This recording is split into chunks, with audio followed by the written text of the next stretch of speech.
3 mai 2007, il est presque 22 heures. La brise douce du soir caresse la station balnéaire de Praia da Luz, au Portugal.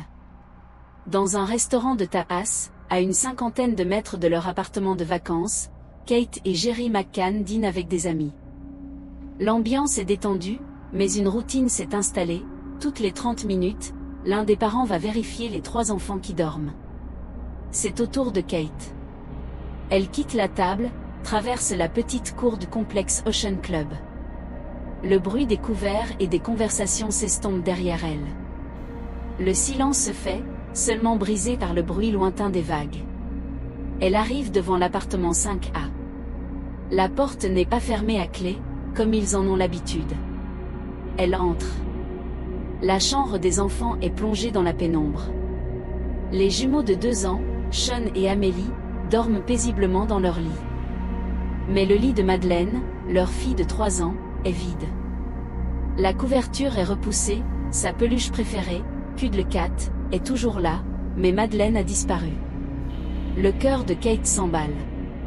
Elle regarde autour d'elle, paniquée. La fenêtre de la chambre, qu'ils avaient laissée fermée, est maintenant grande ouverte. Le volet roulant est relevé. Un détail la glace, l'obturateur semble avoir été forcé de l'intérieur. C'est impossible, comment une enfant de 3 ans aurait-elle pu faire ça? Elle court dehors, crie le nom de sa fille. Rien. Le restaurant, si joyeux quelques instants plus tôt, devient le théâtre d'une panique indescriptible. Les amis se joignent aux recherches, parcourant les allées sombres du complexe hôtelier. L'alarme est donnée à 22h41. La police portugaise arrive, mais les premières heures, si cruciales, sont confuses. Les frontières ne sont pas immédiatement bouclées. La scène de crime potentiel n'est pas sécurisée et des dizaines de personnes entrent et sortent de l'appartement. Pour les enquêteurs portugais, la première théorie est simple, les parents sont responsables. Ils les soupçonnent de négligence, voire pire. Cette suspicion va empoisonner l'enquête pendant des mois. L'Ocean Club, ce paradis de vacances, se transforme en un labyrinthe de paranoïa. Chaque employé, chaque résident est un suspect potentiel. Des rumeurs circulent. Des chiens renifleurs spécialisés dans la détection de cadavres sont amenés du Royaume-Uni. Ils marquent plusieurs endroits dans l'appartement et dans la voiture de location des McCann. La presse s'enflamme. L'ADN retrouvé dans la chambre est analysé, il y a celui de Madeleine, mais aussi celui d'un homme inconnu. Pourtant, les preuves sont contradictoires, les pistes s'entremêlent et ne mènent nulle part. Les McCann, harcelés par les médias et officiellement mis en examen par la police portugaise, clament leur innocence. Ils engagent leurs propres enquêteurs privés, lancent un appel mondial. Le visage de Madeleine, avec cette tache si distinctive dans son œil droit, fait le tour du monde. Les années passent.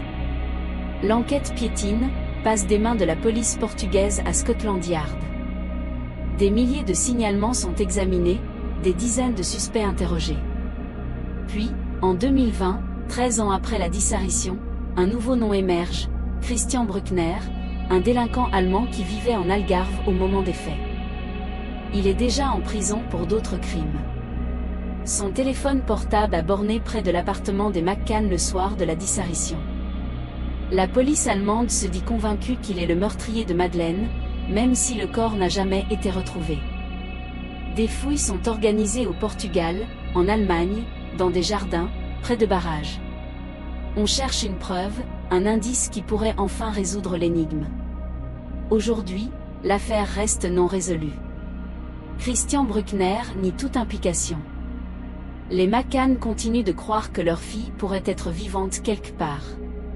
Chaque année, à l'anniversaire de sa disparition, il publie un message d'espoir. La chambre 5A de l'Ocean Club n'est plus un appartement de vacances.